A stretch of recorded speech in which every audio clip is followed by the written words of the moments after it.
let's kick it on, shall we? I am totally not delaying to make sure we have pizza in time. Welcome. If you don't know where you are, you're at the Australian at Brisbane AWS user group. Not Singapore, not yet. If you go to Japan, there's like 50 different ones and probably the same. 63, there you go. They keep growing, it goes up like 10 every month. Yeah, they make us look bad. It's they basically make it look like we do nothing. So that's fun. But before we get started, I begin tonight by acknowledging the traditional custodians of the land on which we gather today and pay my respects to the elders past and present. I extend that express to Aboriginal and Torres Strait Islanders people here today. If you don't know who I am, my name's Ryan. I work at a consultancy. I'm also an AWS ambassador and community builder and help run the Brisbane AWS user group. With me today as well, we have Alan in the back corner, Clara. Lucy is busy doing admin stuff. We also got a couple of AWS people that help us out as well. Mark is here, Mike is here. There's a couple other badges too, I think we got. So they're going to be the people we're going to throw questions at when we go through these announcements, because there's way too many announcements for me to know what's actually doing. So that's cool. So today we are going over AWS reInvent. So we got a recap where we're going to cover off sort of the major announcements and that we've had then, and then we have pizza and beer. And at the end, we've also got a panel. We've got a bunch of people that actually got to go to reInvent and talk about what it was like being in Vegas. Cool. So let's get started. So this started out as a 150 slide deck, which we have culled down to just be the GA announcements, as I'm sure all of us actually want to go home tonight.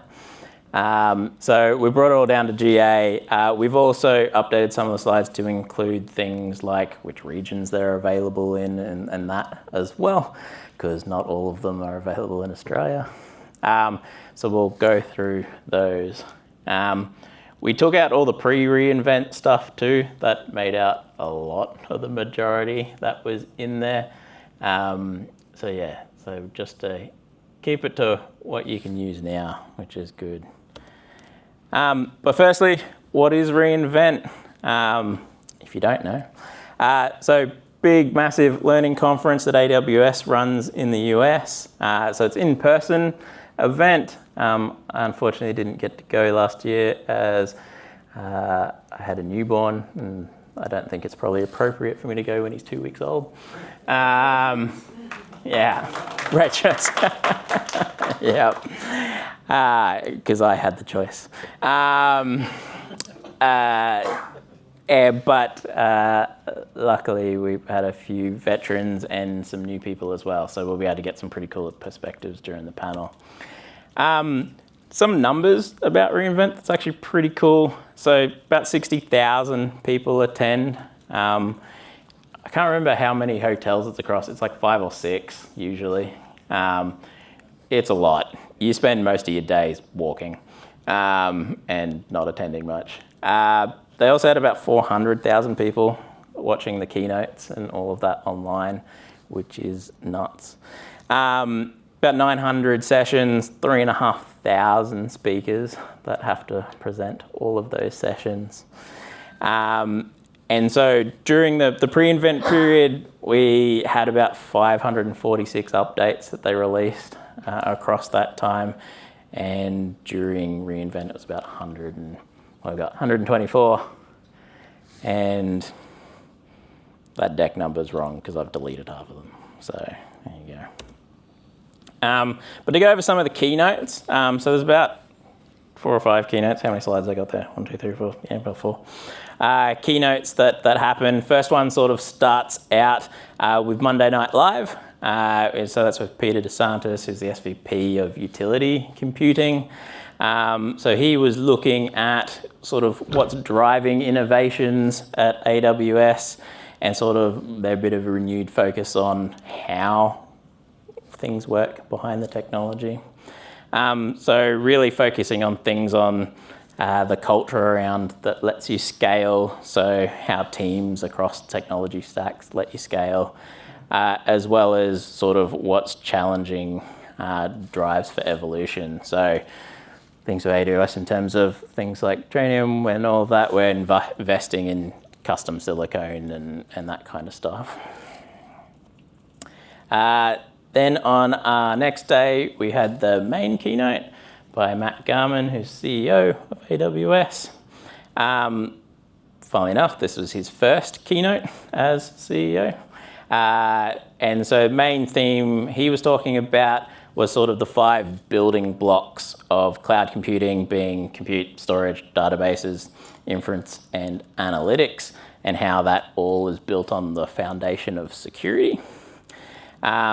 So yeah, the main themes I guess he was covering was the sort of cloud building blocks, how security and compliance is really still that foundational block to build on top of, and also I'll read this word by word, reimagining the developer experience with Amazon Q, and how that can be a sort of helpful assistant to what you're doing. And we have some things about Amazon Q and what the updates there.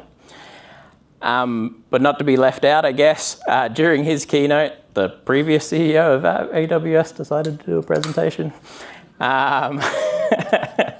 CEO of Amazon now. So Andy presented sort of the lessons learned that they've had from innovation and building AI-powered experiences across Amazon. And he also announced the new Nova family of foundational models. Then on the Wednesday, the next keynote with Dr. Shravani Siva Subramanian. I practiced that. I've also phonetically spelt it out in the notes so I can do it. So he's the VP of AI and data. So no surprise, he was talking about AI and data. So basically talking about the I have to use a business word, the synergy of the 4 areas of AI being big data, SQL analytics, machine learning, generative AI, and how you need to sort of bring all those things together to get the insights that you want out of data. He also was talking about open source formats, which is pretty cool. So like Apache Iceberg and how that interoperability and reusability comes out of that, and had a focus on empowering the next generation of builders with the help of generative AI. And then, as is tradition, the final keynote was with Dr. Werner Vogel, who's VP and CTO of Amazon, and he was talking about how sort of our industry is constantly evolving, and we're seeing a real evolution in software architectures. And that evolution is really a fundamental thing for making sure we're adapting and improving. And it's going to happen anyway, so we've got to prepare for that. And another big topic he covered was sort of complexity management and how to reduce that, and how AWS can help you do that. And now we get on to the announcements. So I'm going to start with the storage migration and transfer services. So the first one was data integrity protection in Amazon S3. So this is basically an update to the default behavior when you're uploading objects into Amazon S3. So S3 it's always verified sort of the integrity of objects you're doing when uploading checksums before they're written, but data can, in a way, sort of face integrity risks as it traverses, say, the public internet before getting to AWS. So that could either be in hardware or networks and that kind of thing, or software bugs and that from an integrity perspective. So it could corrupt that data before it gets to S3.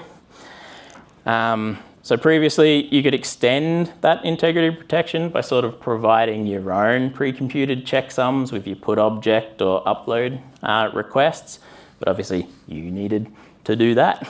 So this new default behavior that we have builds upon those existing data integrity protections without requiring you to make any changes to your app at all.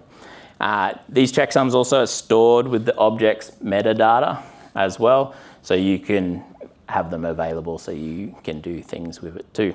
So a couple of use cases, a couple of cases, I guess, around it. So S3 now attaches the checksum to the objects on the server side when you upload it without a checksum. It will upload, so you can upload with manually pre-computed checksums as well. And also is the new type, which is that CRC 64MVME. You can use the AWS SDKs to compute that checksum on the client side too. And multi-part uploads now handle the new whole of object checksum. So there's that one. Next announcement, and this is open source one as well, which is kind of cool, is storage browser for Amazon S3. So it's an open source UI component. It's distributed with Amplify. So you can add that to your web apps and basically give a way of users to be able to interact with S3. So it's front-end component, but obviously can be authorized with the end users so they can browse, upload, and do all the sort of actions that their permissions allow them to.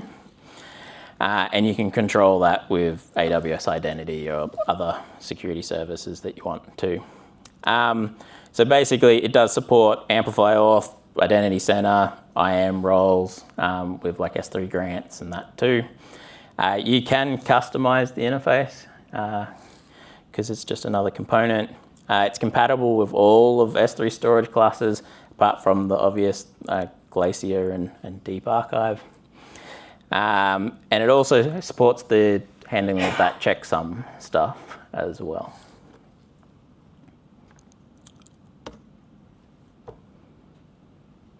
Then we have the AWS Transfer Family Web Apps for S3. It's a mouthful. So this one is where you can create sort of fully managed no-code web app that allows people to authenticate users, do all the same kind of things as the other interface. But this one, don't need a dev, sort of line of business users and all of that can use this as an interface for working with S3. So you can do a little bit of customizations like what it looks like and fav icons and all of that, but I'm pretty sure that's about it. But you do still have the full kind of control over auth, supports Identity Center and S3 Access grants. It does support uploads and downloads up to 160 gig as well, so pretty large files. Can do multi-part uploads, encryption and rest and transit and all the fun integrity checks as well. And because it also obviously integrates with S3, it allows you to then fire off things like event notifications and event bridge things and all of that and do stuff with it once the user puts it there.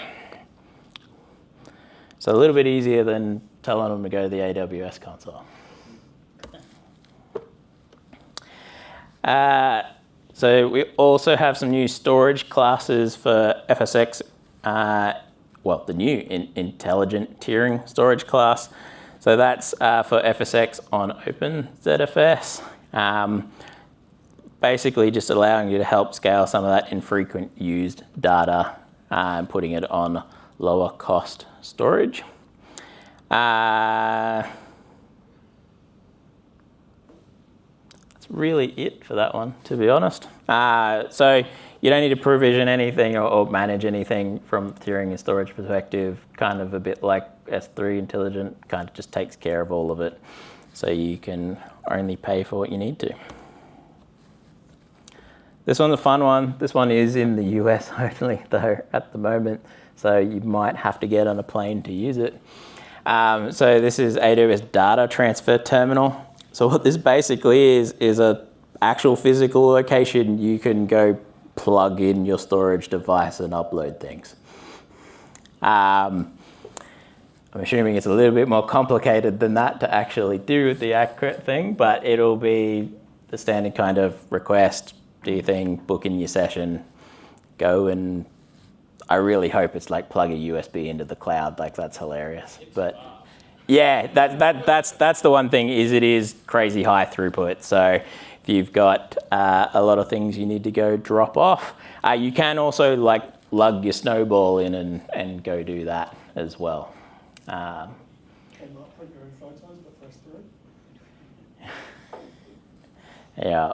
So a good thing about that is also like you don't have to rely on couriers and shipping and all of that if you don't want to hand over your data. So that's one way to do it. I do like the thought that it's just like a Thunderbolt port, like on the outside of the building. You just plug in and away you go. Like a vending machine or something. Plug into the sphere. Yeah. Yeah, that'd be cool. Obviously, one of the really, really big announcements was Amazon S3 tables. So this is basically allowing you to handle sort of analytical workloads on S3. So it's a new bucket type. So it's integrated directly with things like Athena, Redshift, EMR, and also discoverable with things like Glue Data Catalog. And you can use like Formation for permissions management and stuff as well. So it is a regional bucket. It acts like an analytics warehouse because it's basically just storing Apache Iceberg tables using Parquet. And additionally, the cool thing about that though is it still has all the same durability, availability, scalability that S3 has, while also bringing in some optimizations around query performance as well. So some of those things will do compaction, so bringing together small table objects and to increase the query performance. Also has snapshot management as well, and unreferenced file removal. So it removes and deletes objects that you're sort of not using in any of your table snapshots or anything like that automatically, so a bit of a cleanup. Cool. So that's for storage. Then we have compute and containers, and I promise you don't have to listen to me for the rest of the night either. So it wouldn't be a new year without new instance types. So we got a bunch of storage optimized instance types, some GPU ones, as well as the Graviton 4 too. Yeah, this was someone had this up on the thing. So EKS auto mode. Whoever put that up, do you want to actually do this one? No? Okay. So auto mode basically helping you streamline EKS management for the compute sort of side, keeping it all going with ongoing management. So instead of just like provisioning your EKS cluster, also helping out with dynamically scaling and cost optimizing and just automating a whole bunch more of the EKS management side. Go for it, Greg. Yeah, there's actually like something that was a little bit under the radar was that with this launch, Guard Duty malware protection is already supporting this as well. So that was kind of a side thing, but it means that you can run EKS auto mode and then take advantage of malware protection from Guard Duty as well. That's pretty cool. That's definitely an under the radar thing. I don't think I saw that in any of the other slides. So yeah, that's cool. Have your security built on top already? Yeah, it was straight up in the protection plans. Okay, awesome. Yeah, so just more automatic buttons for EKS, which if anyone's run EKS, that's a good thing. We also got EKS hybrid nodes. So What this essentially allows you to do is attach your on-prem and edge infrastructure as nodes to EKS. That sounds fun. Yeah. For if you want some on-prem EKS, because you got a good reason, or you're a glutton for punishment, allows you to extend out, but still have unified sort of management across them, which is obviously the really helpful part. The benefit here being that if you have EKS running on-prem and you Yep. really don't want to run the control plan anymore, You can hand it you off. can run EKS in the cloud and have us manage that for you. Yeah. And still have those nodes locally. Yeah, that's probably the good, I guess, migration potentially path as well. So that's awesome. We also had the second generation of Trainium, so the custom silicone. Whole bunch of fun stats, but 4 times faster, 4 times bandwidth. So also better price performance though as well, which is always good with the next steps up in the chips.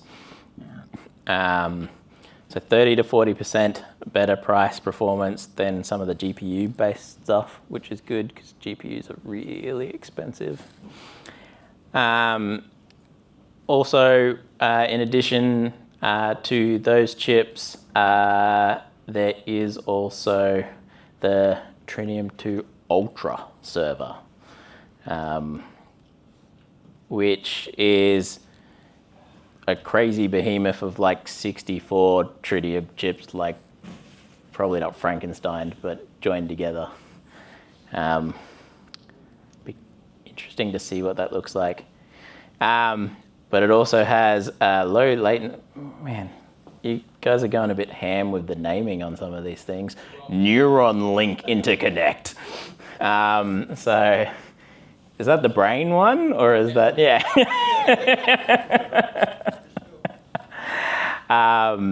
So helping out with training and building foundational models is probably what a lot of this stuff gets used for. The last one from me is databases. So Amazon MemoryDB allows you to have sort of fully managed active-active multi-region. So really for building super high, crazy 9 availability things with small reads and that kind of thing, but across lots of regions. Also, it supports both Valkey and Redis as well, so you can do it for both.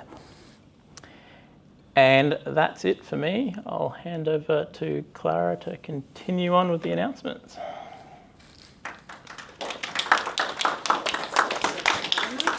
Just use your computer.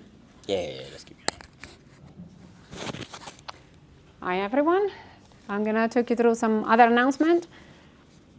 Just a disclaimer, this is not my area of expertise, but in the spirit of learning, I decided to pick that one up. So feel free to correct me and jump in anytime if I say something that doesn't make any sense. So ClockBound is a new service that has been introduced to help you synchronize the clock of your network. Cues in the name. So your EC2 instance will get the time via cable from satellite, the all hardware stuff, and they will be synchronized with the God of Time. But they could go out of sync when you kind of like, I can do it. When you talk to other people, when you like trickle down in your network, you can get out of sync. So AWS created a new service that lies on top of Amazon TimeSync. And it also allows you to expose the time from the hardware to the application layer. And that's what ClockBound does.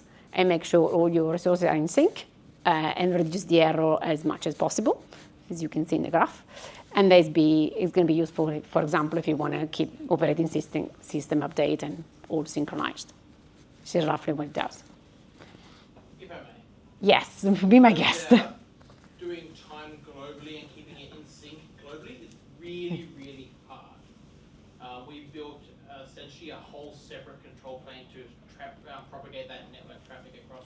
That's the word I'm looking for, propagate. Thank you. To keep that within 2 microseconds of actual time that's coming from those atomic clocks that are in orbit. So effectively, all we're trying to do is keep those EC2 instances as close to real time as possible.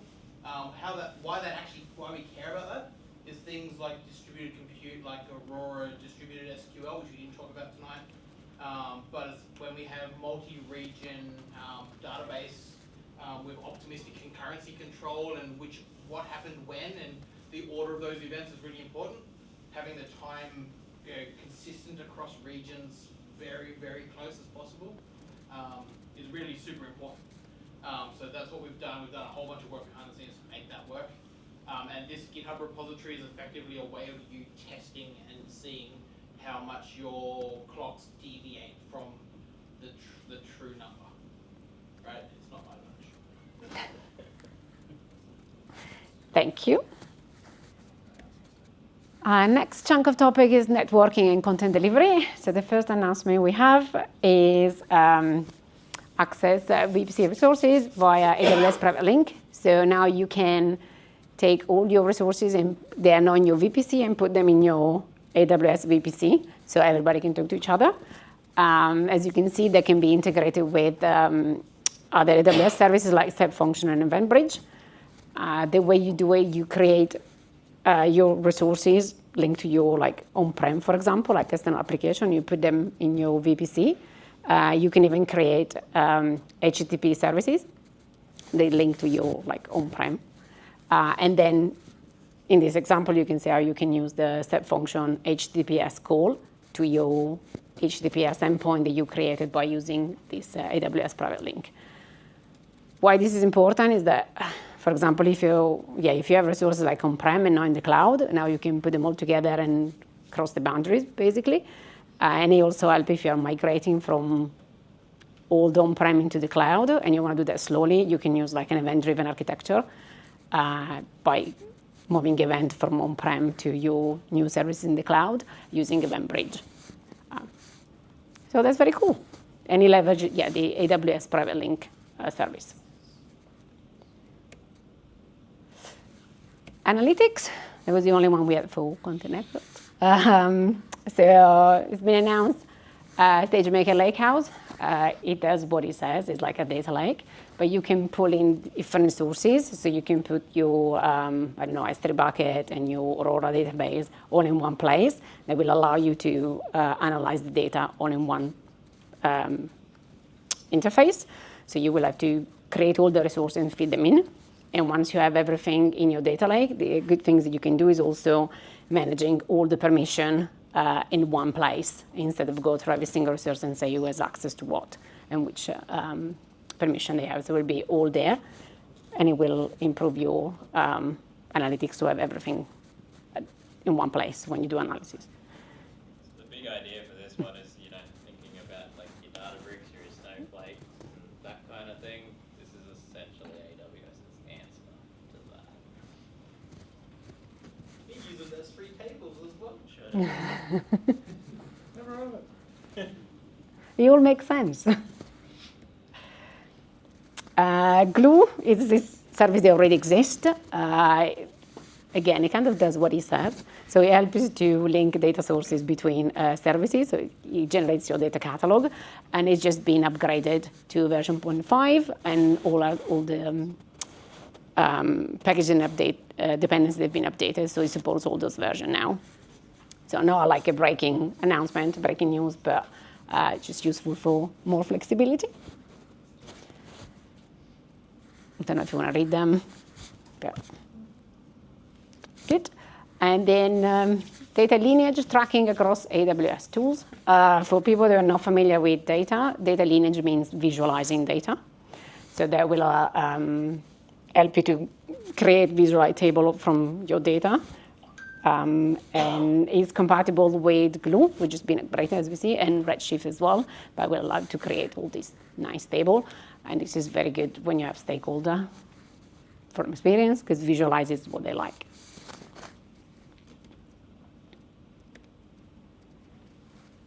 Now, we know that we can't have any meetings without talking about AI, so imagine a reinvent. So I'm going to try and talk you through this, but friends from the crowd, please help me. Big announcement about Amazon Q. Now it can be integrated with software like Slack and Microsoft Teams and things like that. It supports workflow automation. And then it can also be integrated with external software vendor to increase the knowledge of Q, and it will integrate those data in the responses. And I'm not 100% sure about what that is. It's probably workflow, but I never used Q, sorry. So anyone use it? Can tell me what that is? Go for it, Greg. If not, if that's mine. If not, it's going to be our homework to go home and try it. It says coming soon. We've integrated You're following, good. business into a number of different sources internally.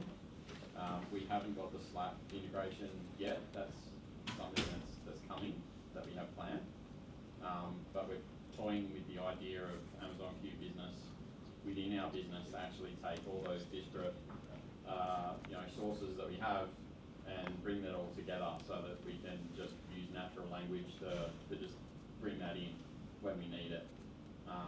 Because over time, data gets everywhere. So To answer your question, yes, that's workflow. Thank you. So there's a few updates for Amazon Bedrock. As you can see, in just of data streaming from Amazon, you can re-rank your models, and now we support this RAG evaluation and LLM as a judge. Anyone who's been working with Bedrock and AI probably knows what that means. I can't download their models, but this is as far as I go. So if you're more interested, you can scan the QR code and find details in the blog. Please do not hate me. I'm trying to understand what's going on. There's more Bedrock update coming in.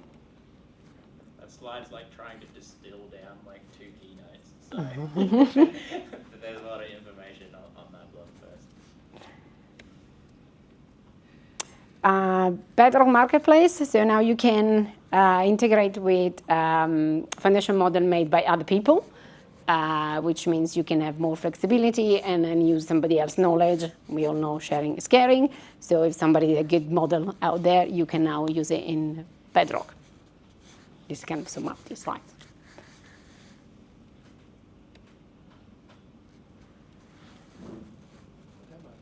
What is it? Oh, demo. Wow.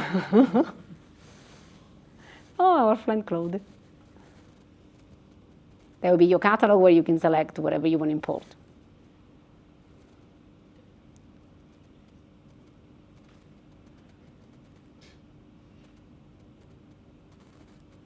Which one will they choose? The benefit here being that Bedrock's going to host and run those for you, right? So you don't have to download it, run it on an instance, keep it running to do your inference for you. You'll be able to pick these models from the catalog, hit them up via Bedrock APIs, and just have it going for you, right? Marketplace will be good like that.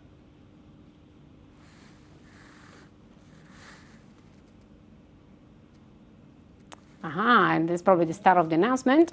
Nova. I know somebody tried to use it, came up in our slide today. But Nova is the new foundation model from AWS. And it comes in different versions.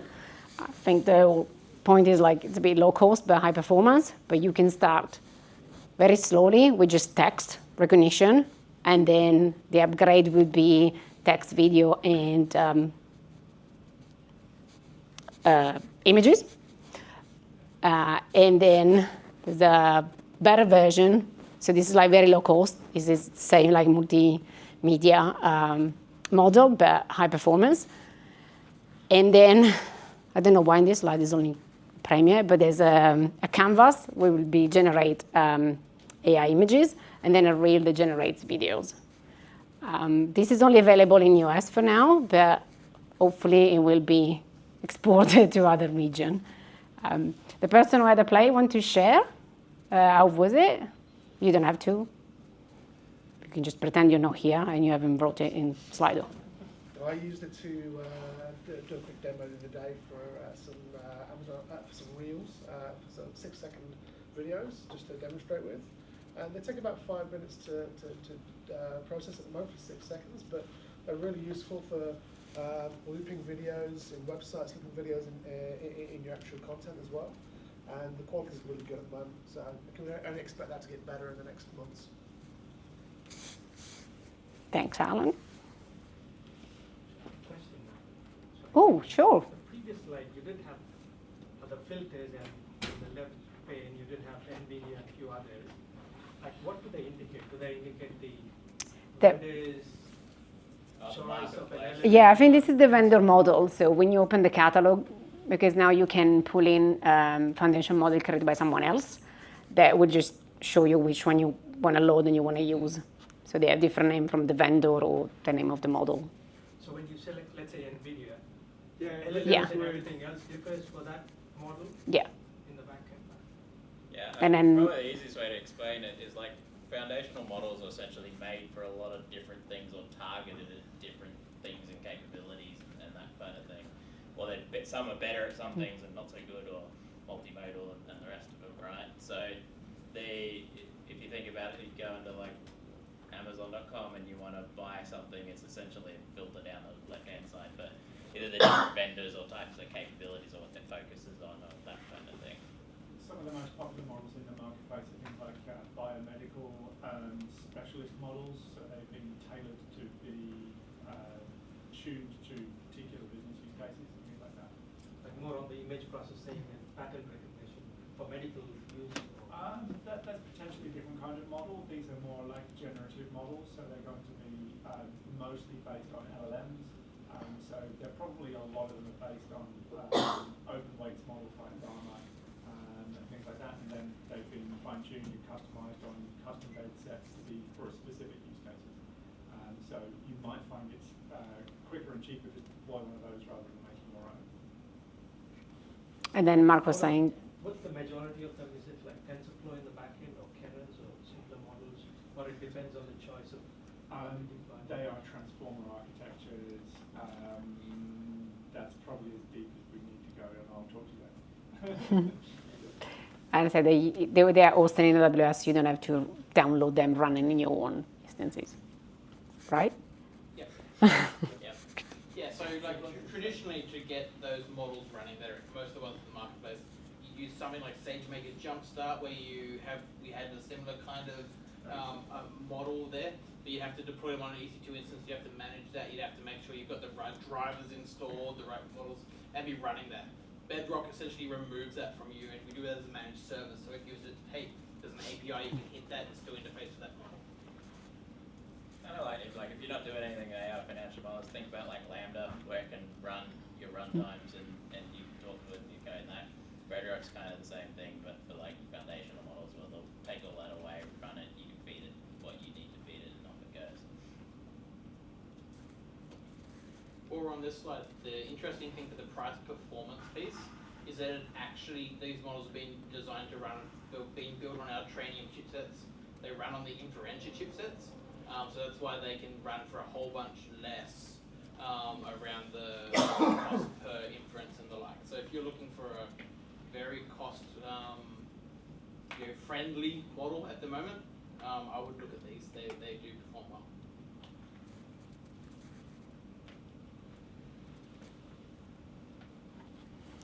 Back to Bedrock.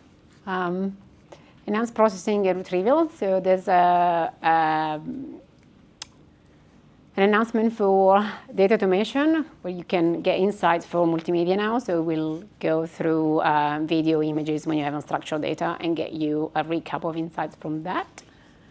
And then regarding knowledge bases, follow up the first point. Obviously, we'll be able to process that multimodal data, either coming from data automation or even other foundation model. And they now support also graphic RAG preview and native, it's not native, like natural languages. So if you want to query SQL, you can just do it in the SQL language. And I think that's an extra from the first one. And the last one right before pizza, right on time. So do not ask any question, because I wouldn't be able to answer anyway. It's same SageMaker HyperPod, really like the name. There are some few announcements. They're mainly, I think, user-based. So you can get flexible training plans. So if you need to train your model, it will allow you to do it in the time frame you need and kind of balance like business needs and availability and everything. Task governance likewise will allow you to centralize the governance of the use of the resources and move them around between models when they're needed. So it's all in one place. And then the last one, recipes, is to help new people to build up the skills, which is probably what I need right now. So I will report back if I use it, how good it is. And that's all from this area. Next up is developer tools. Thank you very much.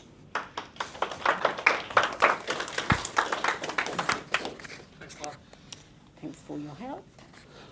Okay, so it's me that stands between you and pizza right now, so we've only got another sort of like 33 announcements to go, if that's okay. Not quite sure what I'm talking about yet, but we'll see where it goes. So first up, we've got integrated analytics experience. Actually, this was really cool. I was playing with this morning because I found out I was actually announcing this one. So this basically lets you take your WAF logs, your CloudTrail logs, all that really boring information that you get. And when you see it in other CloudWatch logs, it's just all lines of logs, and it's all boring. You get to now put it into this really trendy dashboard instead that's backed by OpenSearch, and then you get to basically do something more useful with it in a couple of clicks. So I found this really useful, so this is worth checking out, especially if you use WAF a lot, VPC flow logs, or CloudTrail. Up next, declarative policies. No? Did I go backwards on them? No, we'll go with database. We'll go with database insights anyway. So ultimately, this is all about observing your Amazon Aurora databases a whole lot easier. It's a little bit like the previous one. Allows you to make more sense of your databases. If you're spending a lot of time setting up telemetry, building up dashboards, and configuring alarms, then you just open up CloudWatch Database Insights and start to get some more useful information about the performance of your database as well. This one is, I think this was in GA as well, and is in all regions, so this is available now. Declarative policies, yes, I found this one. Sorry, I thought it was the other one. I was playing with this one this morning as well, you see. So how many people here use AWS organizations? How many people have multiple accounts? Right, cool. And so you've all heard of service control policies, right? And then up until the end of last year, you would have just heard of resource control policies. That was the new one in pre-invent. Well, now we've got declarative policies. This is all about looking after your EC2 instances, making sure they're locked down, making sure that you can't automatically share AMIs and images and that sort of stuff. So setting up policies to be able to make sure that across your organization, making sure that all those controls are in place, and you get this groovy little dashboard. It's not as clever as the last two, just showing you what the controls look like across your whole organization as well. So I found this quite useful, setting this up this morning. Amazon Q for developer. How did I get a machine learning one, Clara? Oh, that's right, it's a dev tool, that's right. I'm glad somebody picked up on that. Now, so they made some nice little updates to Amazon Q developer. In particular around the stuff that we're all lazy about. How many people like to do documentation? No? How many people like to do testing? Greg, shut up, I know you're sadistic. And how many people like to do code reviews as well for their best friends? Everyone likes picking on their own codes, on other people's code, don't they? Well, this allows you to do it in just a quick click of a button. /docs is going to help you document your entire code base into maybe a README in your repository. Review is going to help you do your code review and make sure you can resolve all those security and quality issues. And then with tests, you can go through and get it to recommend some tests by just doing /test, and hopefully it makes sense. I've not actually played with the third one because I don't like testing, even if somebody does it for me. Testing prod, right? All right, security, identity, and compliance. And honestly, there's not many of these left. I actually do have quite a quick session because I knew I'd be before pizza. Extended threat detection for guard duty. So this one was quite cool. So ultimately, AWS introduced advanced AI and ML threat detection capabilities into Amazon Guard Duty. This feature uses all of that extended information, all that extended visibility that AWS have to all the other accounts to basically provide improved threat detection. So they've got all that information over all the attacks that come in. Why not consolidate that and make it useful? On the screenshot that you're seeing just here, this is a compromise on an S3 bucket, a data breach of some variety, a potential data compromise of one or more S3 buckets. What it's showing you straight away is, here's the problem, it's a MITRE attack, and it starts to give you some useful information about how to approach that attack as well. AWS Security Instant Response, I found this one particularly cool because not only does it allow your teams to be able to be better armed for dealing with security responses and security incidents, but this also connects you to the AWS CERT team as well. Ultimately, what they call the Customer Incident Response team, if you have a serious security incident, you can then also use this to work with the CERT team to help resolve that security incident as well.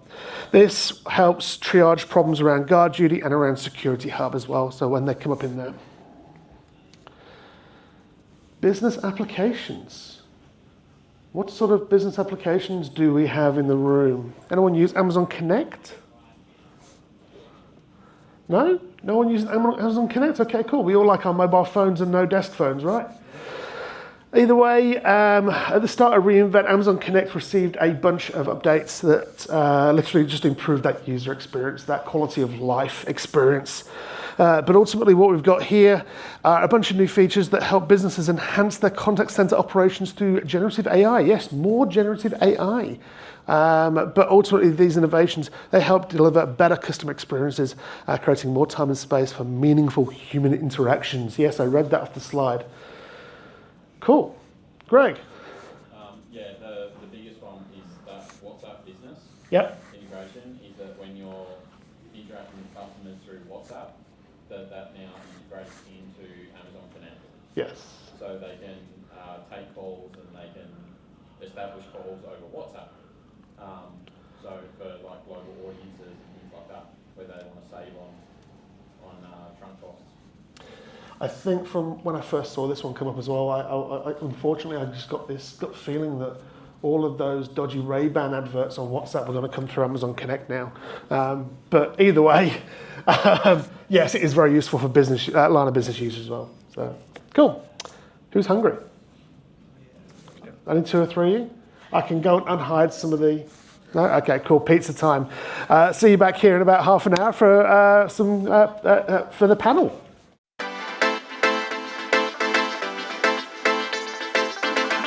Alrighty, so once again, welcome to the panel for reInvent.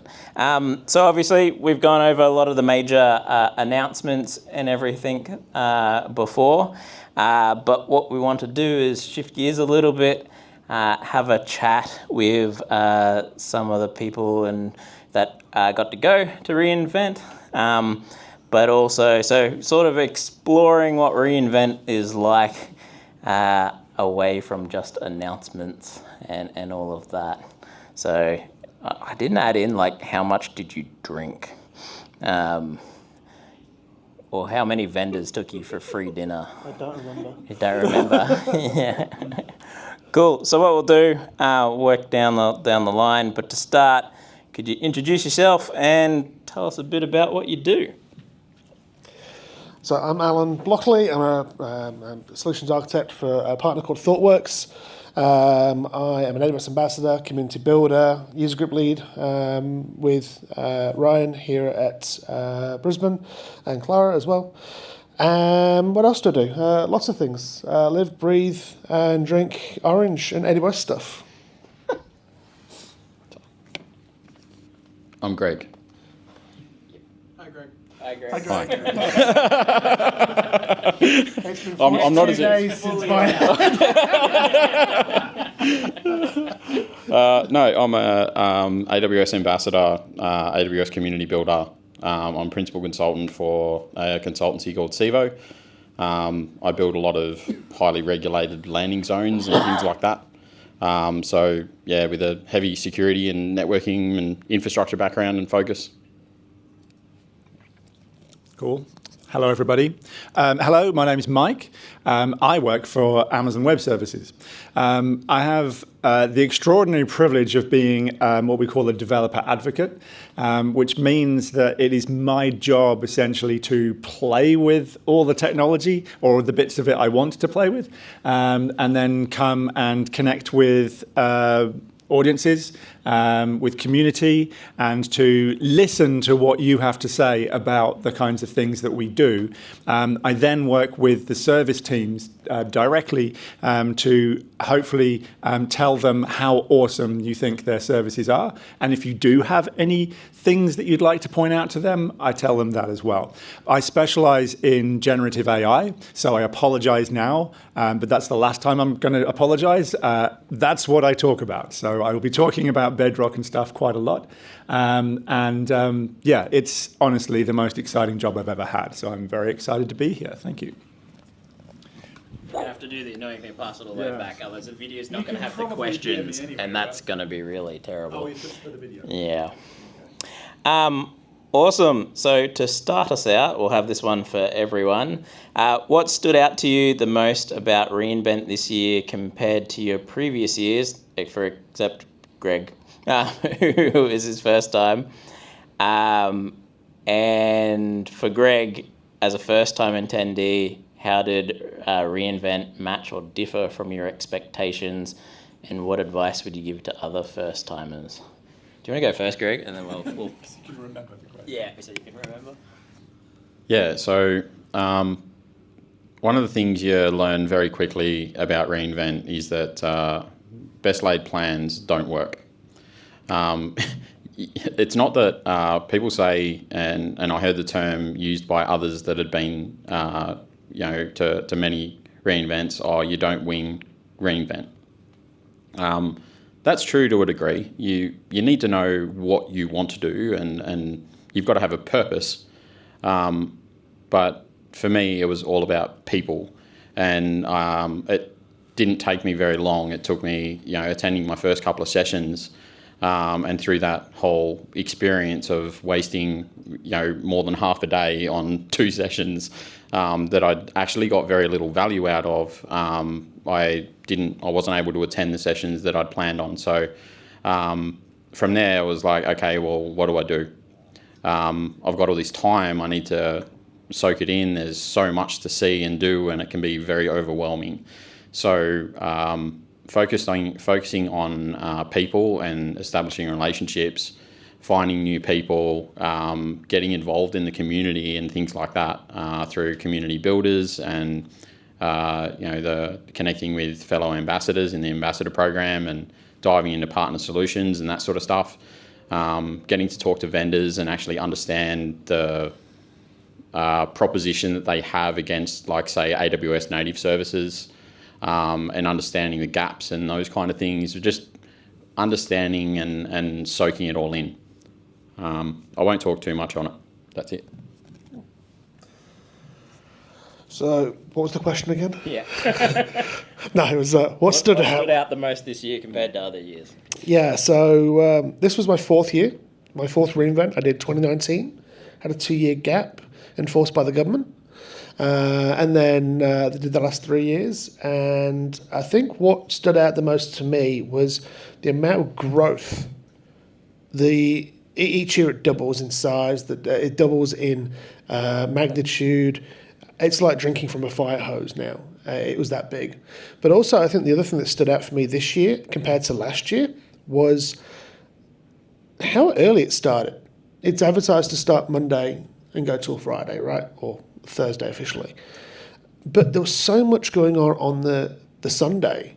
It was like a baptism in fire. You go in there, you expect a couple of sessions, maybe at best, and maybe a bit of celebration and a couple of welcome events and stuff. But there was sessions on, there was chicken wing eating going on, there was discos, there was everything going on everywhere. And it was just like, we're back. From 2019 to now, it's taken that long to get back to where we were, but we're back. It's big and bigger than ever. And so it just continues to grow. That's what stood out this year. Oh, thank you very much. First of all, I just want to say, because obviously we're just talking about our experiences that we had an awesome time in Vegas. If you've not been to reInvent, is there anybody who's been to reInvent that we're talking to? Okay, so but everybody else has not been. Do try to make it a mission to try to go at least once if you can. Work with the places you work with to justify maybe going, or just plan maybe in a few years try and go. It's very difficult to explain what it's like without actually being there. But it is an enormously valuable experience to go there. It is not a sales conference. It was mentioned before at the beginning of tonight. It's an education conference. That's what it's about. It's hugely beneficial for people who are learning in the beginning of their careers especially. Going back to what was this year like compared to other years, I just want to point out, I think you've completely unlocked reInvent on your first go. Congratulations. It's not the sessions. It's the people and it's the connections you make with people. I've been to quite a few reInvents now. I can't really remember exactly how many, but slightly more as not an employee than I have as an AWS employee. I've not been to a single session yet because it's all about connecting with people. It's not quite true. I've delivered a few sessions. I was at those sessions that I delivered. But it's connecting with people. And there are people that I only know through reInvent that I reconnect with every time I go. It's so valuable to do that. The one thing that I want to point out about this year, getting back to the question, and I probably have to speed this up, otherwise we'll never get home. The one thing I just want to point out about this year is the difference from the year before. So in 2023, it was basically a generative AI conference. And I will, on behalf of a lot of people at AWS, apologize for that, because it was really, really exciting. And that is what a lot of people wanted to talk about. But it's also wasn't what a lot of people wanted to talk about. And I think this year, we really did listen to that feedback, and it was much more balanced. And you saw that through the recap of some of the announcements that were chosen to go on the slides here. There are way more announcements than could possibly go in that deck. And there were lots of people coming up to me talking about all of the things that were not generative AI. And of course, that's not what I care about. So we had to finish that conversation quickly. But we also had some other things as well in generative AI, and that was great. But it was a real balance, and it was to do with the announcements that we made. That's probably my top thing that I think was very cool about this year. You gave Mike a mic. You'll regret that. I'm pretty sure there's a question in there about like why Mike the mic or something like that. All right. So for everyone, if you could recommend only one thing for someone attending reInvent for the first time, what would it be and why? One thing or one piece of advice? We can go one piece of advice. You make it up as you go. Oh, make it up as I go along. That's that. Answer a different question. So one thing I would tell somebody or advise somebody to do when going to reInvent is treat it like a military challenge. Look after your feet, hydrate, and make sure you've got a good chapstick. Very cold. As Jen on the IT crowd put it, the shoes. Definitely get comfortable shoes. You will be doing a lot of walking, way more than you expect, and yeah, everyone can tell you all this stuff and you sort of don't really know until you live it. But highly recommend comfortable shoes. I'm glad I did. It saved my feet. You've stolen all the good ones. I'll reiterate the chapstick. Las Vegas is an incredibly dry place, no matter what time of year it is, and you will need it. Also, make sure you rest and all that kind of stuff. The thing that I'll say which is different, do your research before you go. There are maps around the reInvent campus in Vegas. So just to be clear, it's almost the entire length of the Las Vegas Strip. To go from a session which is at Mandalay Bay to a session which is at Wynn, which is the other end, if you walk it, it'll take you easily an hour and a half. And through, I mean, I'm not a huge fan of Vegas, so walking an hour and a half through Vegas isn't fun at the best times. So plan appropriately. There are just things that you're not going to get to. It's fine. You're not going to do all of it. I think there was a question up there that I noticed, and it's very valid for this topic as well. It's just flicked off because the questions are going through. Is what's the time and distance between sessions? And as Mike alluded to, it's a long way, right? If ever when you're planning your first session or your first time at reInvent, you need to allow an hour between the end of one session and the start of the next. You've not only got the walking time up the street, you've also got the walking time to get through the hotels, out of the hotel you're in and back in the hotel, and then time to grab a glass of water in the meantime to make sure you don't die before you go into the next session. But quite honestly, you've got to allow for the worst case scenario. That's an hour between sessions, unless by some miracle your sessions are next door to each other. Oh, can I have the microphone? You can, yeah. Sorry. Now I'm taking it back. And I know some of you are thinking, that's fine, I'm just going to take an Uber. No, you can't. It takes just as long in an Uber, so yeah. And there are shuttles and stuff. Great idea, but it still takes just the same amount of time. Sorry. Yeah, I unfortunately didn't get to go last year, but I've been 3 or 4 times before. Vegas is deceptively big. It can take you like 20 to 30 minutes to walk through one hotel. Like Google Maps makes it look. So Yeah, Google Maps makes it looks tiny. It makes it look like that doesn't seem that long, and then the actual real time to do that is far greater than you ever estimated.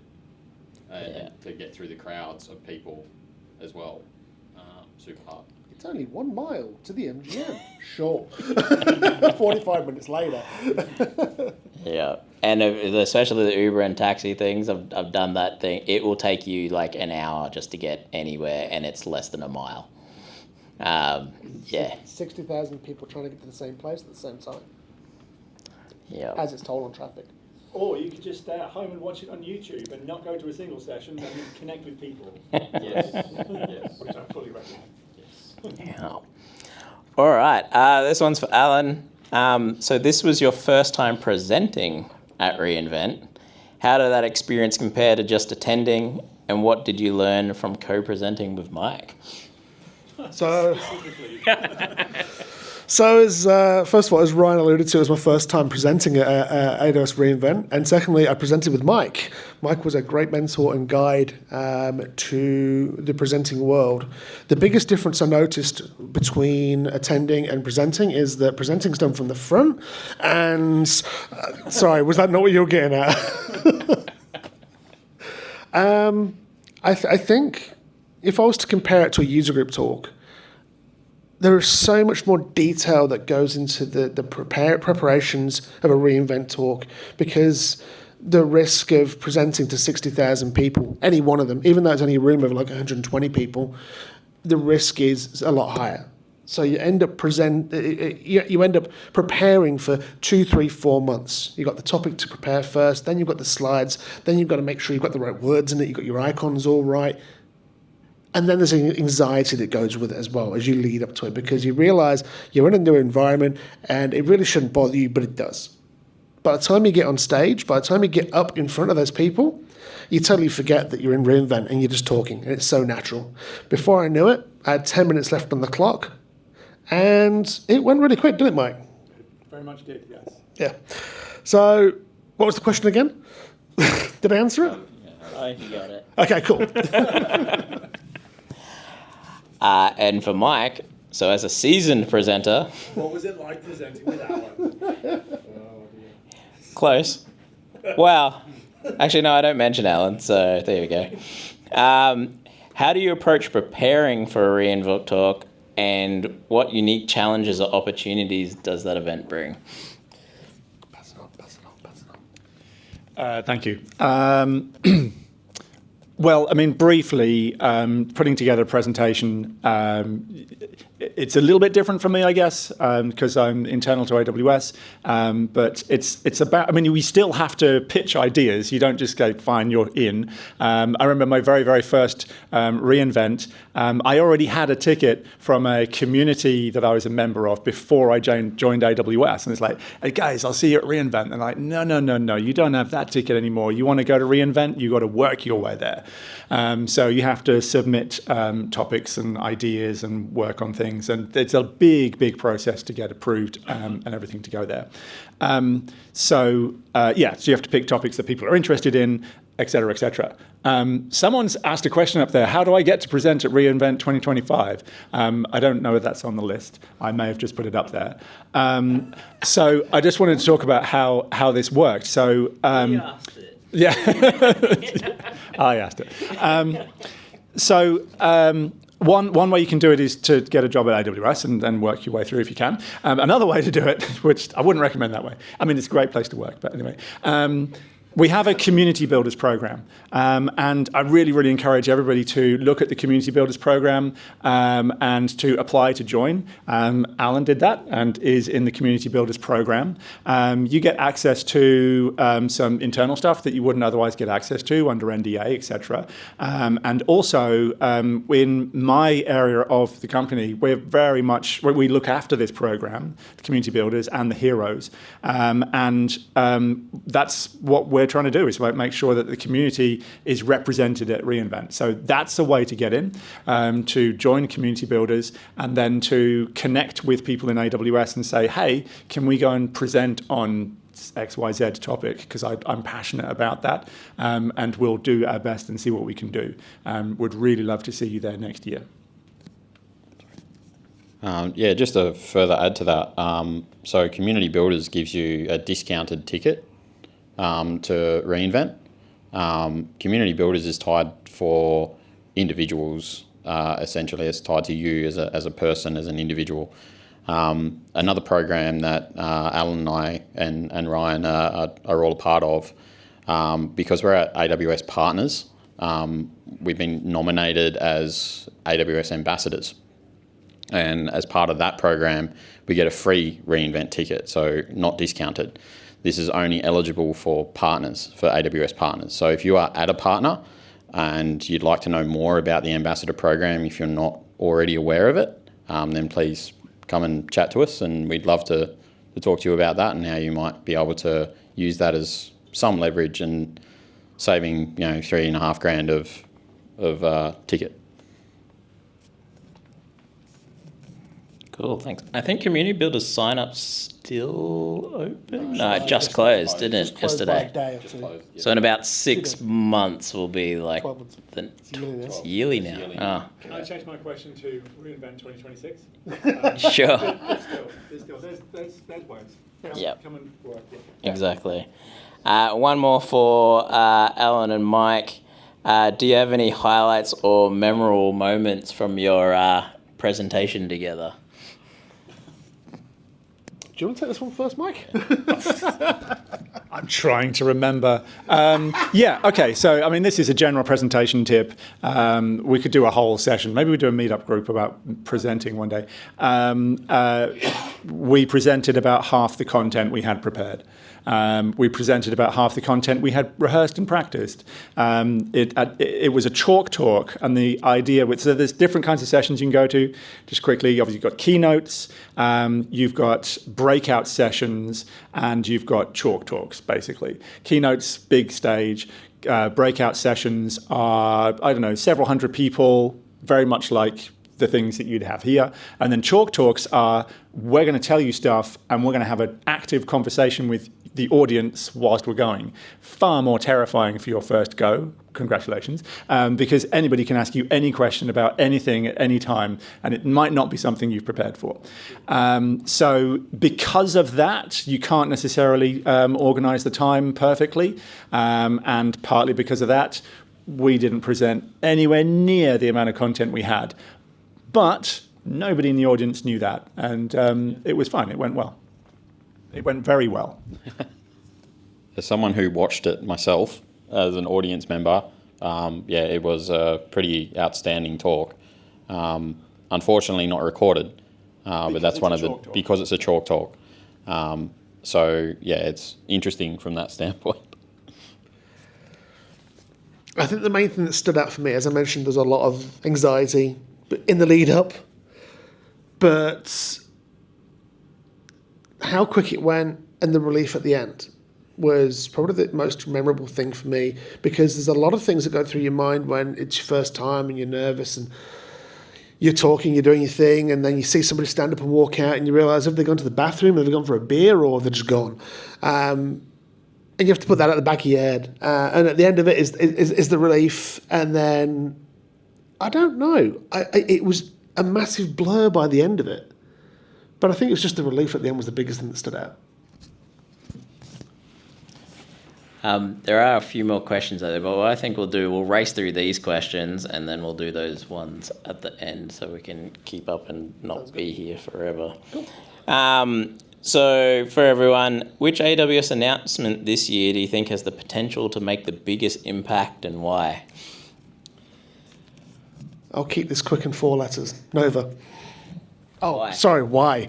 It's the next generation of generative AI in AWS. Yes, it's a little bit of catch-up in some cases, but on the flip side of that, it's almost like they're ready to go.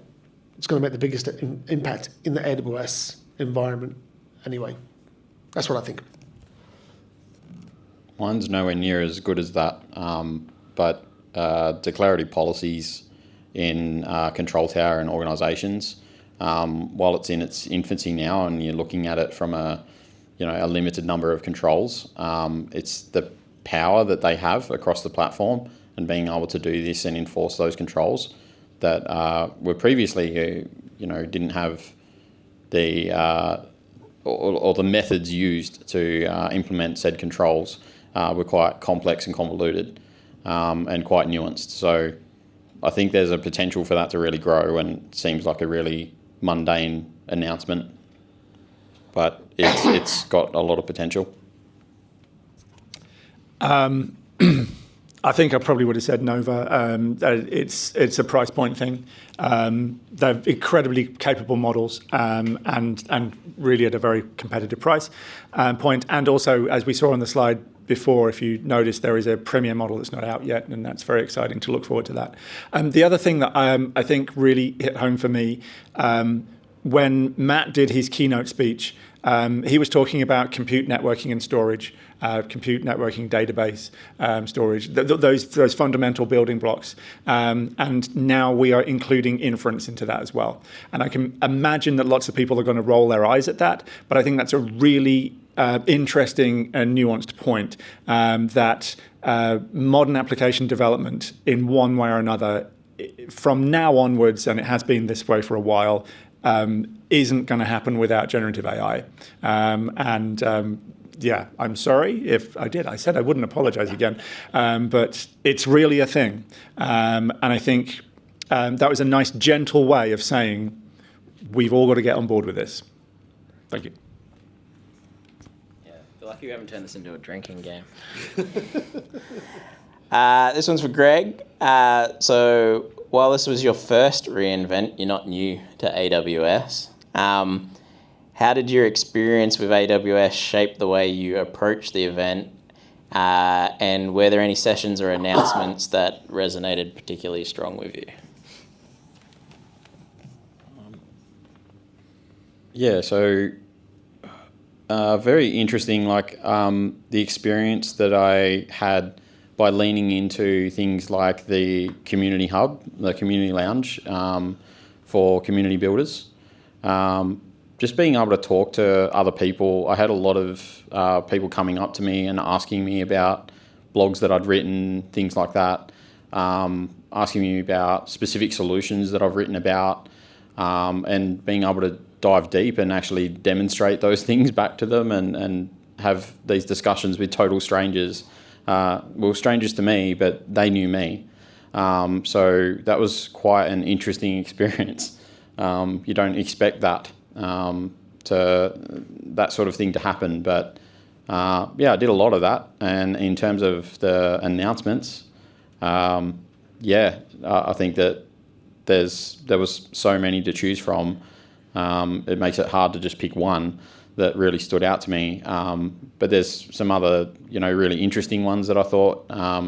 Most of the announcements I actually found the biggest impact ones were actually at pre-invent or like the day before. So I found that quite interesting. But another one that stood out to me was the invoicing edition. So you can actually bill certain accounts to a consolidated invoice, and that might again seem pretty mundane, but we work a lot with highly regulated industries, and they typically invoice their individual sort of departments and things like that with their AWS costs.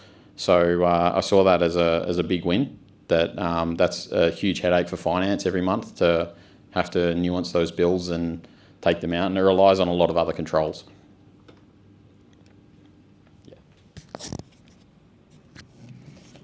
Awesome. So for everyone, what's a key takeaway or inspiration that you're bringing back from reInvent and you think others should know about?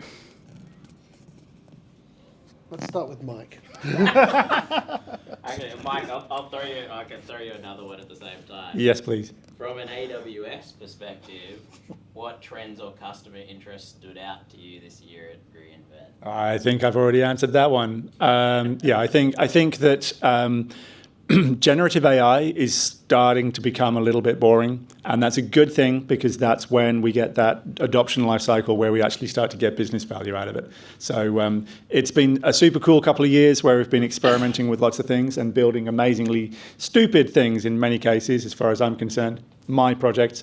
But now we're getting to the point where generative AI is part of data processing pipelines, and we're actually starting to see real, genuine business and social value from it. So there you go. Back at you. I guess another nuanced thing was the ability to talk to product teams from AWS and give direct feedback to them, and actually speak to people and find out what challenges they're having and how to solve those challenges. So sitting with strangers and things like that makes a big difference. Just pushing yourself out of your comfort zone and getting to have some really random conversations with people from all over the world. You've got to be careful with random strangers in Vegas. Well, at least they're at reInvent. I mean, Well, not all of them. No. I travel 15,000 kilometres across the world, and I spend most of the week with these two. Inspiration from reInvent. Back to the original question. I'm going to be greedy and take two. The first one is the people.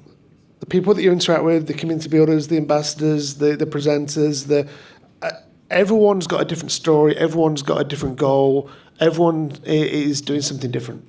And it can be inspirational. What are you doing? What are you doing? What's your plan for the year? Why are you here? They've all got a different story. So the people can be absolutely inspiring, especially when you start networking quite deeply with them. The other one, for me, and I'm going to sound like a fanboy at this point, was Werner Vogel's keynote. Every year has absolutely something different to say, but it's absolutely poignant about what's going on in the industry. Last year, the frugal architect.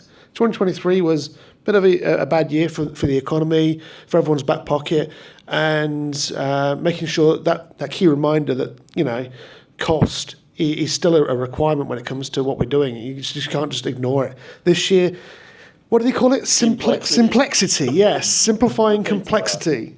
So, I absolutely found that inspiring. It's something that I am following up on. Awesome. So for something a little bit more fun, what's the most fun or unusual thing that you experienced at reInvent this year outside the sessions and announcements? Keep it PG.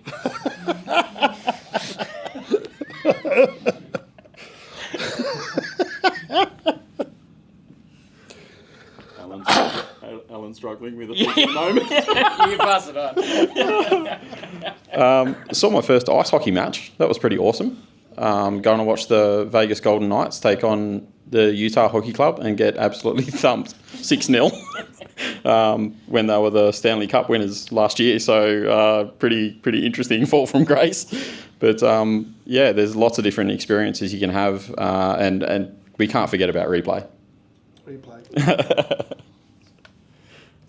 Thank you. I actually went to see Penn and Teller. It's the first time I've actually been to see a show in Vegas, and I got to go on stage with both of my heroes. So that was very exciting. Very cool. The Neon Museum, the graveyard for all of the old neon signs that used to be in old Vegas, including that absolutely humongous guitar from Outside Hard Rock. And they're building a new one now.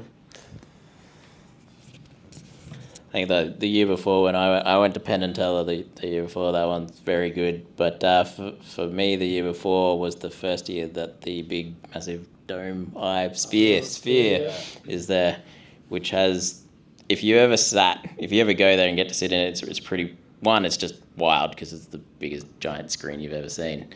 But the raking of the seating, you feel like you're rock climbing when you're trying to get to your seat. And you feel like if you're going to just do this, you're going to topple like 40 stories down into the next one. That's probably the most interesting part of that. What do we got? What would you like to most see at the next reInvent, whether it's a new type of session, focus area, or something to enhance the overall experience? It's a very difficult question to answer because there is already so much going on that you can't get to because you're so busy. Why put more in there? But I think a little bit more in terms of hobbyist breakouts for extra networking. But there's a lot of networking that goes on for community builders, for ambassadors, for program owners and program members. You got the gaming area, but that's about it, really. There's just a bit of hobbyist breakouts where people just kind of like network with each other, not just on an AWS level, but anyway, that's a by the by. Yeah, I actually really enjoyed the sports forum. That was a really cool thing that they did. And, you could go and shoot hoops and build F1 tracks and all sorts of stuff. They just had a lot of stuff there. But, yeah, for something to, like, what I'd like to see more of, I actually did a game day while I was there, which was really, really cool. And I felt like they were sort of too far and few between of the game days. I'd like to see more of them, and then to be able to take the opportunity to go and experience them. Yeah, really, really cool. Forgot what I was going to say now. Oh, yes. Minor thing. Back in the day, we used to have Midnight Madness on Sunday before the whole thing started. It was the first announcement of reInvent was made at midnight on Sunday, just going over to Monday. I used to think that was kind of fun. I just want to point out, we talk about networking and stuff. So the team that I work with, which we've talked about before, works with the heroes and community builders. We actually buy out a restaurant in one of the hotels for the whole week, and that's a meetup space. No, it's a connection space. It's actually a bit of a safe space as well. You can just go there and like get some Wi-Fi and sit down for a bit and have something to eat and drink. So again, it's another reason why I'd encourage you to sort of like dig deep into the community. The meetup groups and meetup group organizers came over and we had sessions there. Community builders, heroes, everybody. So that's a really cool space. It doesn't answer the question you asked, but I wanted to make sure that we could mention it. It's definitely worth checking out. Oh, and if it can be different, we've had the same restaurant a couple of years in a row, so let's go for a different restaurant next time. There we go. Just hire out Madame Two Swords for the week. Yes. We did hire that once. We did. I'm going to self-answer that question as well. Was the scheduling app still terrible? Always. Starts Yeah. up at 10 to 3 in the morning. Yeah. So if you've never had to do it, there's like 900 sessions and you have to put it into something like a calendar that feels like it was made 20 years ago. That the biggest achievement of the year is some community builder builds an alternative web interface to actually use it. So there's that one. But just, I guess, talking about you sort of never know with like all the other extra events and stuff that get spun up. It'd be nice to have like a central place where all of those get listed and posted so you can figure out, because there's tons, and then you'll get to the next day and it'll be like, oh, why weren't you at this thing last night? You went, what thing last night? 20 other things. Yeah. So I reckon something to help you navigate that or find things or that kind of thing would be pretty cool. Calendar of events that you can just pick and choose from. Yeah. Where you're going to go. It's not straightforward to try and navigate those. Cool. And the last one before we start going through the rest of the questions we got up there. So, Alan, Mike, you've obviously been to multiple reinvents. What keeps you coming back? I've said it once, I've said it twice, I'll say it 3 times. The people, the networking, and being able to maintain those international connections where I wouldn't normally be able to on a weekly, daily basis. Nothing just beats an in-person coffee with somebody. Mike. Oh. It's my job. I very much enjoy my job, but it is my job. But yeah, it's an amazing opportunity. Look, I do know people who sat it out this year, and I really feel for them. The fear of missing out keeps me coming back. Yeah, it's an epic thing. You can't not go. If you have an opportunity to go, go. Yeah, apparently you're not allowed to take a 2-week-old on a plane, so that's why I didn't get to go. But they can go to casinos in Vegas. Yeah, right next to the smoking. Awesome. All right, so we'll start going through some of the questions we had up there. What do we got? All right. Oh, God, just loaded a whole bunch more. All right, let's start from the top. For Alan, what is Aurora DSQL? Somebody's trolling me because It's on the wall. somebody's trolling me here because they know I'm not a database person. These are ultimately just before reInvent, they announced the latest and greatest flavor of Aurora, scaling to 0, and then they decided to make it one step better to make it fully distributed and global. So therefore, it is basically the best flavor of Aurora if you want to use relational databases. But I don't want to use relational databases anymore. I want to use DynamoDB, which is also now, I believe, highly consistent globally. That was that was also an announcement attached to that announcement. Next. Did that answer the question to whoever was trolling me there? Clara. The interesting thing is that for that global consistency, for the global consistency, the interesting thing actually came out from, and it's relating to the time sync that we were talking about earlier, because distributed systems by definition you can't write simultaneously to them. So what they actually did behind the scenes and the technology, this was actually talked about in detail in Werner Vogel's keynote, and it's well worth watching if you haven't seen it. But they talked about how to get down to that, microsecond consistency. So that was actually key for developing that particular technology. Awesome. I'm going to answer this one, although it starts with a statement and then ends with a question. If I ran, I reckon I could make end-to-end of the strip in 30 minutes. Doable? So the answer to this question... Do you want to take it? Well, I've been looking at it. I've been thinking about this quite carefully because I get it, right? Whoever wrote that question is looking at it on the map. Oh, it's over here, is it? Yeah, okay. Are you looking at maps or something different? Okay. A couple of weeks before reInvent, they shut down the strip for the Formula One. If you could get there in that state and have no cars, then yeah, maybe you could. But you can't walk on the actual road. You have to walk on the footpaths. They go through the hotels intentionally, get you past gaming floors intentionally. You cannot be done. I'm telling you.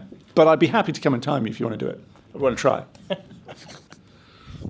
I guess that's the funny thing, right? Like, as the crows fly, it's a mile. Oh, sure. But if you actually wanted to walk it anywhere, it's probably like 10.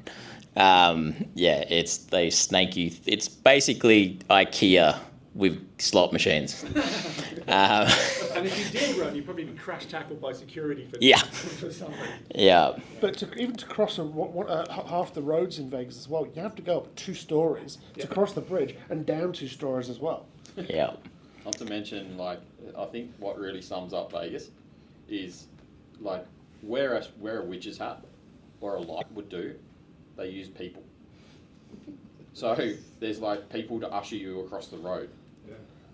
Just in case you don't know what the walk sign is.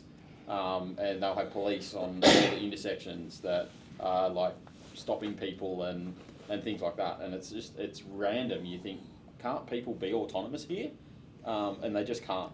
They just need to have like that extra help along the way. And of course this hinders you. So good luck to you trying to run the strip, because it's not gonna happen. You're gonna have some dude stop you before you can cross the road. And the other crazy things are, is like, it's not the only event there, although it is like the only big one at the moment. But then right at about Thursday or Friday, because straight after reInvent, historically, it's a rodeo. Still is. So you end up with cowboys just rocking up, like on Thursday, Friday. Everyone's now in cowboy hats and boots and big, massive trucks showing up. Every year I've done it. Every year, yeah. Cool. All right, we'll go to the next one. Mike, I might throw this one to you. Any suggestions on learning to be a better presenter? Yes, good question. That's a good one. Sure. Sure. Practice. Meetup groups like this, come and present meetup groups like this. And then we also have the Sydney Summit that we haven't mentioned. Sydney Summit is basically Sydney's version of reInvent, sort of. And so you have an opportunity there. So community builders again, and members of communities could get to go and present there as well sometimes. Practice. That's, I don't know. Yeah. Was that well presented? Yeah. I think start small. Start here. Use comfortable, environments that can sort of reduce the nerves and that sort of thing. Push yourself out of your comfort zone and start small. Everything beyond that is just iterative. It's just building upon it and just getting bigger and better. But there's also in community builders right now, there's an opportunity for a speaking program that's available to you. So again, community builders can't underestimate the value of the program. It's really awesome, and definitely worth applying. Well, next year if you haven't applied this year. But yeah. I'll add my 2 cents in that. Anyway, don't be scared to ask for feedback or seek help. I don't think I would have been as confident to do reInvent if it wasn't for Mike and all the advice he gave me. So don't be scared to ask for feedback. Awesome. Getting there. How and where do you connect with other people if everyone walks around all the time? Passing on a bridge, when then you find out there's an event somewhere that they're going to, and you quickly jump over, turn around and follow them back to the event. reInvent 2022, user group leaders. Okay. Oh, right. That's that guy. So something that we did, we had kind of a little group that we formed in chats through Slack, and just keeping in touch that way is a great way to do it. As a first time attendee and advice, I would say sort of start your networking well before you get to reInvent. Like actually speak to the people that you want to catch up with, reach out to them personally, build that sort of connection there so that you can prime it for catching up at reInvent, whether that's in an event or let's say they're on a stand or something like that, just arranging some time down to do that. And I think the only way to really get there and to do that is to not attend sessions because that really throws you out for any plans. But I went with 2 other colleagues, for example. I caught up with them on the Sunday before reInvent and never again. We never saw each other. So that was just, we were all off on different tangents and different things. And I finally caught up with one of my colleagues at Replay, just bumping into him in the drinks queue. So, yeah. Okay, so I mentioned the lounge that we had, which was the restaurant that we fully booked out. So places like that. We're not the only people to do that. AWS aren't the only company that does that. So some of the sponsors do it as well. So MongoDB is a famous one for this. You cannot miss it. They basically, not only do they buy out one of the restaurants for an entire week, but they completely retheme it. And so you can do things like that. So you can get to vendors and get like a week pass to go to their places to network. Every night there are multiple different events and parties and sponsors and partners are doing things. You can get yourself invited to these things, and that's where you go and do a lot of networking as well. We haven't talked about is the show floor. So there is an expo show floor with all of the booths of all the things. It'll take you probably an entire day to go around most of what you would like to do on the show floor. Use that opportunity to network with vendors and to talk to open source projects and to find out what people are doing. There is also the developer lounge on the show floor as well. So there are like-minded people, community group members, which are staffing the booths there at the developer lounge. That's another place to hang out. So there's lots and lots of places where you can stop, sit down and network with people. Those are the kinds of places you need to look for. And honestly, you start to, it just happens organically. I found myself I was on Wednesday night, and it was like 2:00 in the morning, and I'm in a club, and I'm like, what am I doing here? I need to go back to sleep. But you just go from place to place to place, networking with people. It happens, and it's not too hard. It's tiring, but it's not too hard.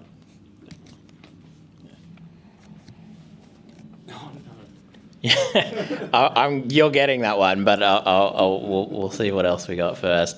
I think the one thing to call out is like, especially with your first time going, like everyone sets the success criteria of like, I'm going to do my schedule. I'm going to I've booked out, I've got like 4 or 5 sessions a day. I'm going to do all of them.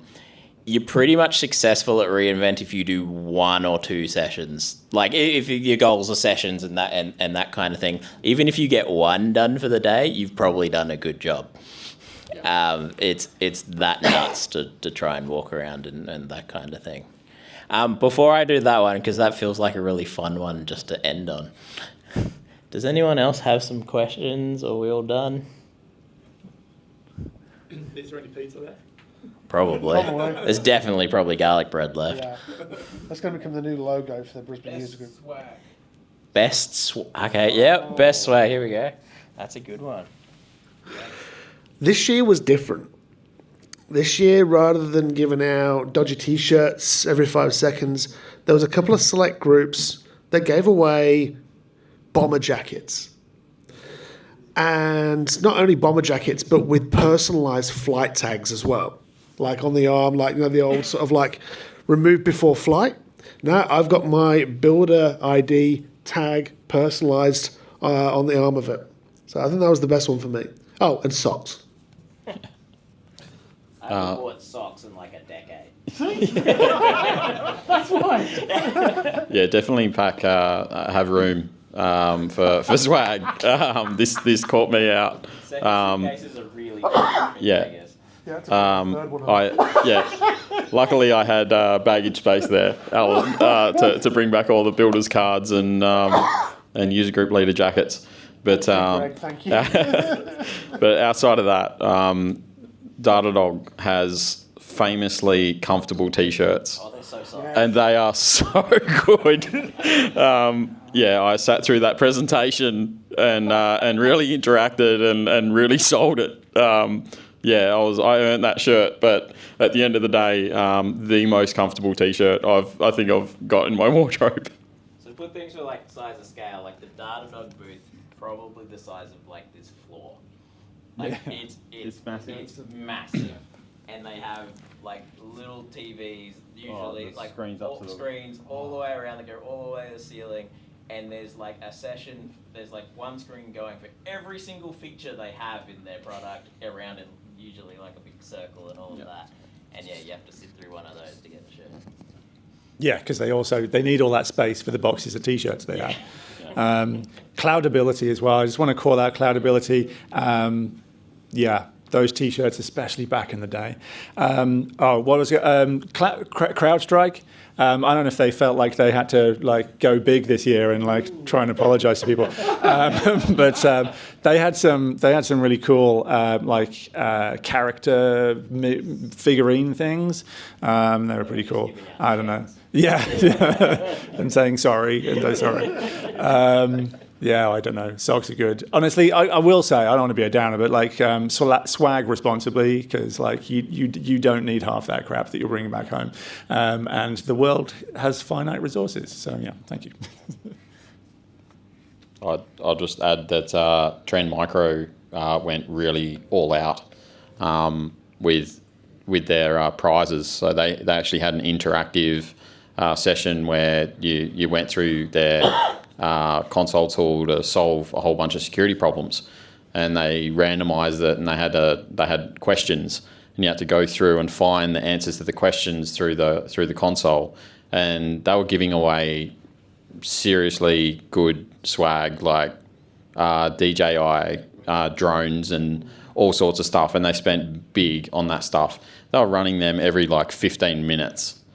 Those sessions, so who knows how much they spent on that, but just some awesome opportunity, and watching people walk away out of Expo at the end of the day with just bags and bags and bags of stuff under their arms, Xboxes, PlayStations, all sorts of stuff that you just wouldn't think that that would exist there, and people were just entering the raffles and winning at 4:30 every day. Would just be lining up with their tickets, winning prizes. I was going to say, the bomber jackets are good. Yeah. I get that. But it was 36 degrees today.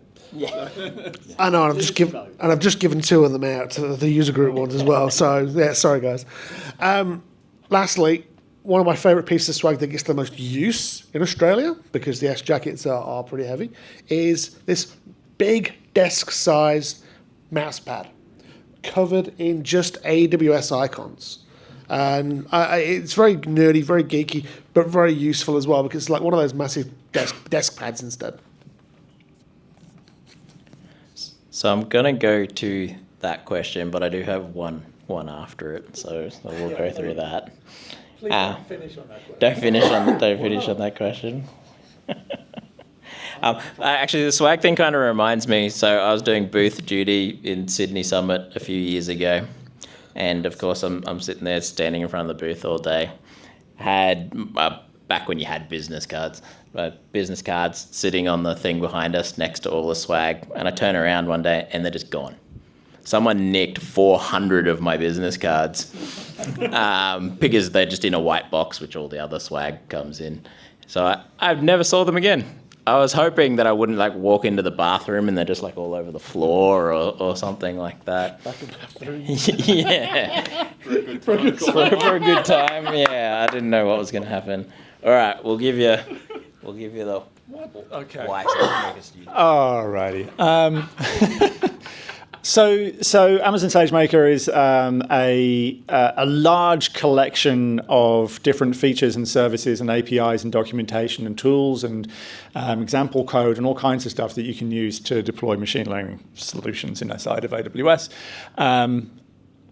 There have been, and there were, a lot of different sort of studio tools. So like Glue Studio, and then there was SageMaker Studio inside of SageMaker Studio with lots of different pieces. And we also had Amazon Bedrock Studio for a while as well. And so the Unify Studio is a way to bring all of those together and to acknowledge that if you have someone who's working in a data-centric and machine learning kind of environment, they probably want all those tools together rather than spread out everywhere.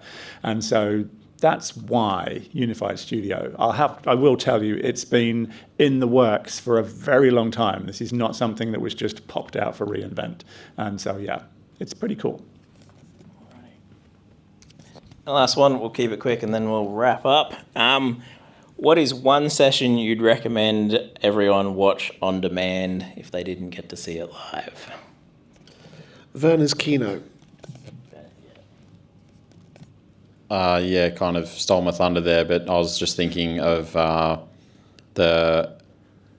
can't remember what it's called. I'm having a blank. It's advanced. It was an advanced networking session that dove deep into the use of Transit Gateway and Cloud WAN.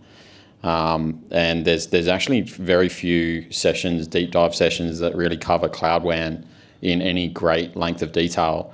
And it's quite prominent on the network specialty exam now, at least the first time I sat it, which was why I failed it.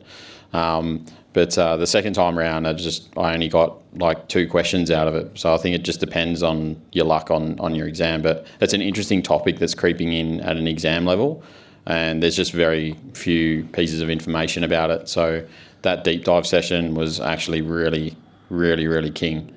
Well worth watching. Apologies, I forget the name of it, but it's something you can search for in YouTube, I guess. Okay. You have it? No, okay. Okay, my one, you really have to go and do this. Go to the YouTube channel for all of these things and search for all of the Monday Night With that have ever happened at reInvent. The first one, which I would encourage you to still watch because it's still up, is I think it was 2016, James Hamilton, Distinguished Engineer, Monday Night With. Don't necessarily talk about the very, very, very latest, but it talks to some of the absolute depth that some of the really, really smart people are doing really, really cool things with technology. Like, you play with EC2, I play with EC2, I play with Lambda. These people are, in order to make that happen, we had to design our own networking hardware. Here is some of the story about how we did this. Here is how we do some undersea cable stuff. Like, it's just nerdy, cool stuff. So any and all of the Monday Night With that you can find, go watch them. They're just fun. I'm not going to ask you to answer that last one. Cool. That James Hamilton session is so epic. Second watching that, just how people are solving problems at such scale. Just simple things like you're running a cable under a sea. It's like, no, it's a little bit more than that. They used alternating currents under sea. So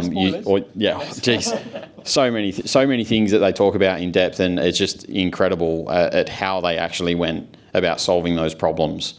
Definitely watch it. You will not regret it.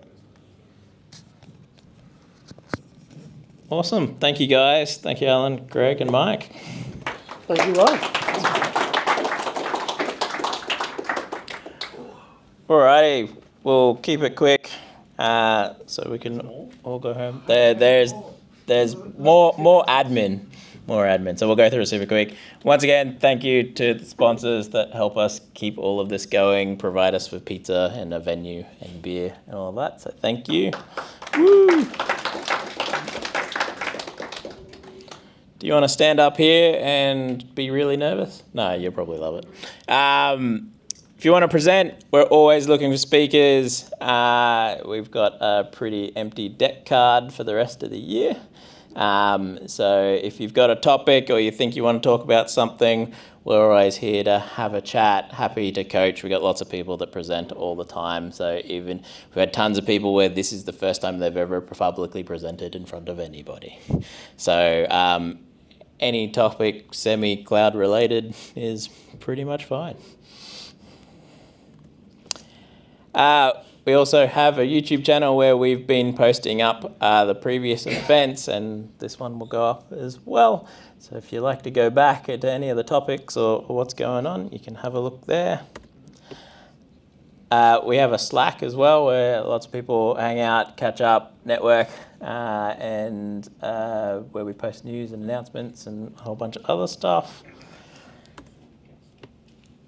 So this is quite a special PDF actually. So it's got all the key re:Invent announcements, but like the 400 we didn't talk about.